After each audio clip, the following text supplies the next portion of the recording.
Today we're reviewing Pokemon Journeys episode 52, Agricultural Studies, Where is Diglett? This was an okay slice of life episode, but there wasn't really anything major to go over in the episode, so instead I'll talk about the small things I enjoyed in the episode instead. There is lots to go over with the preview for the next episode, but I'll talk about that in another video. So this episode was called Hands on Agricultural Studies, Where is Diglett? And the title kind of tells you everything you need to know about this episode.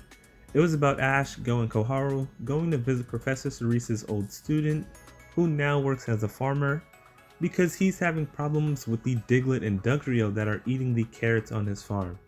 So when Ash, Go, and Koharu get there, they switch into their new outfits to help him out by trying to track down the Diglett and Dugtrio to catch them. But this doesn't work since the Diglett and Dugtrio are too well coordinated, so Chloe/Koharu comes up with an idea to have someone oversee everything and give commands, and Go says she's perfect for the job, so she ends up in charge.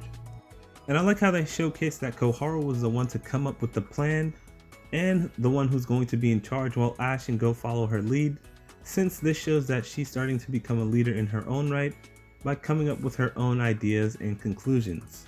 So after that, Go catches Dugtrio, the leader of the Diglett, and we find out that the Diglett and Dugtrio used to live on a field, but something drove them away.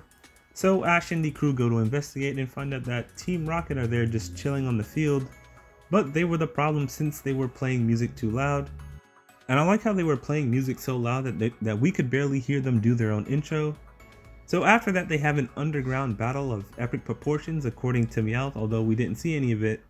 But then Pikachu comes out at the end and sends them flying, and that ends that. Later on, Ash and the others get a bunch of carrot-based foods like carrot cake and carrot soup and stew and stuff.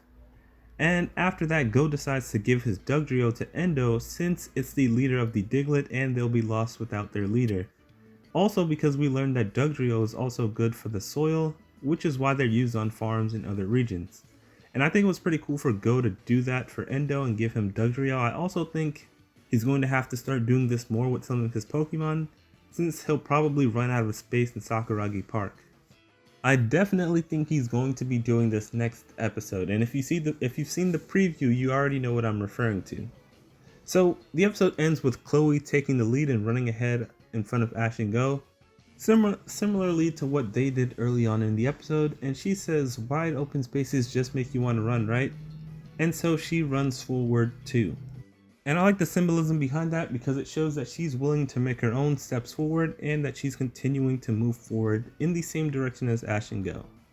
So overall, this was an okay episode. Nothing too exciting or major happened at all, but it was nice seeing Chloe as part of the group, which is something we'll be seeing more of going forward. And this episode gave us an idea of what her role may be in future episodes, like when they're traveling in the Galar region later on. So overall, I give this episode a 6 out of 10. Let me know what you thought of this episode in the comment section below. One thing I definitely want to talk about is the preview for the next episode, but I'll do that in another video. That aside, thanks for watching and bye.